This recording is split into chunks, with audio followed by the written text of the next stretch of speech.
I found the coolest thing recently and I'm so excited to share it. These are freezer containers. So not only is it freezer container, you're going to be able to freeze things in the most perfect portions. So as you open this up, you get this silicone container. So this is the bottom of it. It is silicone as well. And then when you flip it over, it has two nice containers.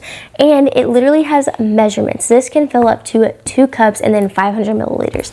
I have some chicken right here that I'm just going to start out with. And as you can see, I still have so much room. Not only that, I can fit probably a good amount of raw food in here, and then I can put one in the freezer and one in the fridge. You get 2 containers, so if you wanted to put one in the fridge, you can, and then one in the freezer. It works out. I use these all the time, and it is so worth it. You can wash these in the dishwasher. You can hand wash them. They can be dried. You don't have to worry about anything breaking or getting ruined because these are dishwasher safe and hand wash safe, obviously. So if you're looking to make sure that you're having the right amount of portions in your food, then this definitely is a good choice. I'm Kinsey, and I'll see you next time.